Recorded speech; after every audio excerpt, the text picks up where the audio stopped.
సభాముఖంగా మీడియా ద్వారా విజ్ఞప్తి చేస్తా ఉన్నాను. ఈ పత్రికా సమావేశం ద్వారా తెలంగాణ రాష్ట్రంలో రేవంత్ రెడ్డి గారు ముఖ్యమంత్రి అయినటువంటి సందర్భంలో రాహుల్ గాంధీ గారు అనేక సందర్భాలలో భారత్ జోడో యాత్ర సందర్భంగా కానీ లేకపోతే మిగతా సందర్భాలలో मैं नफरत के बाजार में मोहब्बत का दुकान खोलूंगा అని చెప్పని అనేక మార్లు చెప్పినారు. ఈర్ష్య, ద్వేషాలు, కుట్రలు, కుతంత్రాల బజార్లలో ప్రేమ దుకాణాలు నేను తెరుస్తా అని చెప్పని ప్రజలను నమ్మించి వంచించి ఓట్లు దండుకొని అధికారంలోకి వచ్చిన తర్వాత ఇవాళ ఒక విద్వేషభరితమైనటువంటి, కుట్రభరితమైనటువంటి, కుతంత్రభరితమైనటువంటి పోలీసులను పాలగాళ్లుగా మార్చుకొని ఒక ప్రైవేట్ ఆర్మీగా రేవంత్ రెడ్డి పోలీసులను మార్చుకొని ఇవాళ ఒక పోలీసు రాజ్యాన్ని ప్రజాపాలన పేరు మీద ఇవాళ కొనసాగిస్తున్నటువంటి ఒక విషయాన్ని లోతుగా తెలంగాణ సమాజం దయచేసి ఆలోచించాలా, పోలీసు మిత్రులు కూడా ఆలోచించాలని చెప్పని కోరుతా ఉన్నాను. We have great respect to Indian police service.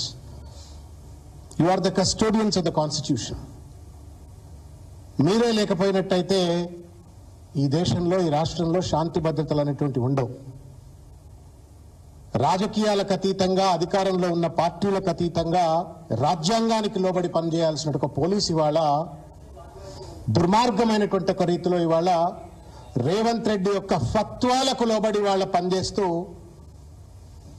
ఒక పాశవికమైనటువంటి ఒక పోలీసు అణచివేతకు ఇవాళ తెలంగాణ రాష్ట్రాన్ని నిలవెత్తు దర్పణంగా మార్చినట్టు ఒక వైనాన్ని బీఆర్ఎస్ పార్టీ నుండి మేము తీవ్రంగా ఖండిస్తా ఉన్నాం.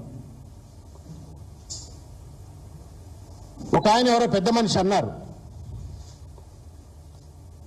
when peaceful revolutions are made impossible, violent revolutions will become inevitable అని చెప్పారు. నిరసన, ప్రశ్న అనేటువంటిది ప్రజాస్వామ్యానికి పునాది. This is how the fundamentals of democracy works.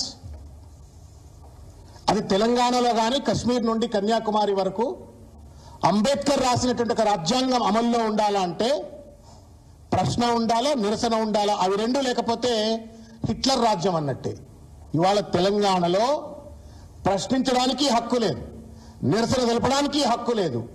ప్రశ్నించే గొంతుకలను పాశవికంగా ఇవాళ అడ్డదిడ్డమైనటువంటి ఒక కేసులు పెట్టి ఇవాళ పోలీసులు రేవంత్ రెడ్డి గారికి ప్రైవేట్ ఆర్మీగా మారి దాదాపు 5,000 పైచిలకు కేసులు ఇవాళ బీఆర్ఎస్ పార్టీ కార్యకర్తల పైన ఎక్కడ పడితే అక్కడ పెట్టినారు. ఇది ప్రజాపాలన అంటారా, ప్రజాస్వామిక పాలన అంటారా? దీన్నే నఫరత్ కే బాజార్ మే మొహబ్బత్ కా దుకాన్ కోలుంగా అంటారా? ఒక్కసారి తెలంగాణ సమాజం దయచేసి లోతుగా ఆలోచించాలా, విశ్లేషించాలా. రేవంత్ రెడ్డి వాళ్ళ అంబేద్కర్ రాజ్యాంగాన్ని అమలు చేయట్లేడు, అనుముల రాజ్యాంగాన్ని అమలు చేస్తున్న ఒక విషయాన్ని దయచేసి తెలంగాణ సమాజం గుర్తెరగాలని చెప్పని నేను చేతులెత్తి నమస్కారం చేస్తూ విజ్ఞప్తి చేస్తా ఉన్నాను.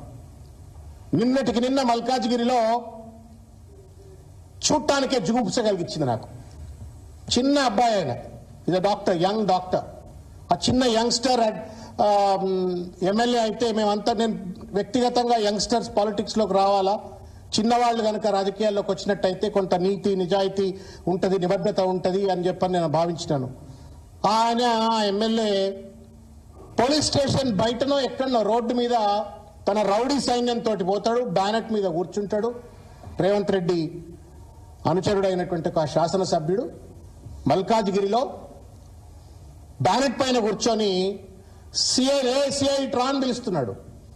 నాకు తెలిసి ఒకానొక సందర్భంలో తెలంగాణ పోలీసులు మంచి మంచి పటేల్ పట్వారీలు అయినటువంటి ఒక శాసనసభ్యులు కూడా, పార్లమెంటు సభ్యులు కూడా ఒక సబ్ ఇన్స్పెక్టర్ కు ఫోన్ చేయాలంటే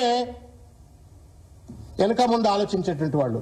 ఫోన్ చేసి ఎవడన్నా లోపల ఉంటే విడిపి అని చెప్పడానికో, లేకపోతే లోపల ఉన్న వాళ్ళని కొంచెం మంచిగా చూసుకోరా, కొట్టకూరి అని చెప్పడానికి కూడా హెజిటేట్ చేసినటువంటి ఒక నికార్సైన పోలీస్ ఆఫీసర్ను, ఆ వ్యవస్థకు చెందిన ఒక ఆఫీసర్ను ట్రాన్ పిలిచిండు.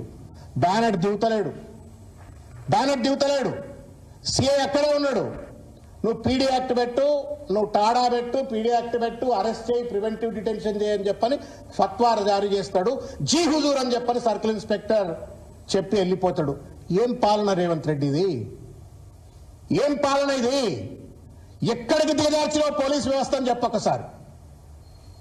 ఎక్కడికి దిగజార్చినో తెలంగాణ పోలీస్ అంటే దేశమంతా సెల్యూట్ కొట్టేటువంటి ఒక నిఖార్స్ అయినటువంటి ఒక సంస్థను ఎంతగా దిగజార్చినో రేవంత్ రెడ్డి చెప్పు నువ్వు హోంమంత్రిగా ఉండి. నేను ఇవాళ పోలీస్ ఆఫీసర్స్ ని కూడా అడుగుతా ఉన్నాను, ఇంక్లూడింగ్ హైదరాబాద్ సిపి ఆనంద్ గారు కావచ్చు, లేకపోతే డీజీపీ జితేందర్ గారు కావచ్చు. ఒక్కసారి మీరు ఆలోచించండి, వాట్ ఈస్ ఈ doing Revanth Reddy, you tell me. మనస్ఫూర్తిగా ఆలోచించండి, మనసు పెట్టి ఆలోచించండి. కేసీఆర్ గారు కమాండ్ కంట్రోల్ సెంటర్ అంత అంత అద్భుతమైనటువంటి ఒక దేశంలో ఎక్కడా లేనటువంటి ఒక అత్యాధునికమైనటువంటి ఒక టెక్నాలజీతో, సాంకేతిక పరిజ్ఞానంతో అద్భుతమైనటువంటి ఒక కమాండ్ కంట్రోల్ సెంటర్ ను నిర్మించడానికి కారణం ఏంటి అంటే, అక్కడ సాంకేతిక పరిజ్ఞానంతో, టెక్నాలజికల్ విజిలెన్స్ తో మంచిగా లా అండ్ ఆర్డర్ ను కంట్రోల్ చేస్తారు అని చెప్పని ఒక పోలీసులకు ఒక మంచి సదుపాయాన్ని అక్కడ నిర్మిస్తే, దాంట్లో ఉండేది సిపి ఆనంద్ గారు ఉండాలా, ఇంకా పెద్ద పెద్ద పోలీస్ ఆఫీసర్లు ఉండాలా. మీరు చెప్పండి మీడియా మిత్రులారా, మీరు కూడా దయచేసి ఆలోచించండి. I want you to highlight this. ఏం పని అండి రేవంత్ రెడ్డి గారికి పొద్దున్న లేస్తే కమాండ్ కంట్రోల్ సెంటర్లో? పబ్లిక్ పాలసీ రివ్యూ మీటింగ్ల పేరు మీద కమాండ్ కంట్రోల్ సెంటర్ లో కూర్చొని పోలీసులు అజమాయిష్ చేస్తా ఉన్నాడు. ఆయన ఒక్కడే పోట్లే ముఖ్యమంత్రిగా, చెంచగాళ్ళంతా ఎంబడిపోతారు. ఆ ముఖ్యమంత్రికి సెల్యూట్ కొట్టాలా, చెంచగాళ్ళకి సెల్యూట్ కొట్టాలా? What a pathetic situation is this, what a fall of police. ఒక ఐపీఎస్ ఆఫీసర్లు పెద్ద పెద్ద పరీక్షలు రాసి పెద్ద పెద్ద హోదాలో కూర్చున్నటువంటి వాళ్ళు ముఖ్యమంత్రికి సెల్యూట్ కొట్టి, ముఖ్యమంత్రి ఎంబడొచ్చే చెంచగాళ్ళకి సెల్యూట్లు కొట్టుకుంటా ఆ కమాండ్ కంట్రోల్ సెంటర్ ని ఇవాళ అది క్రిమినల్స్ కంట్రోల్ సెంటర్ అది. బట్ క్రిమినల్స్ అంతా అందులో ఇవాళ రేవంత్ రెడ్డి ఎంబడిపోయి అడ్డాగా మారుస్తున్నట్టు పరిస్థితి చూస్తా ఉన్నాం.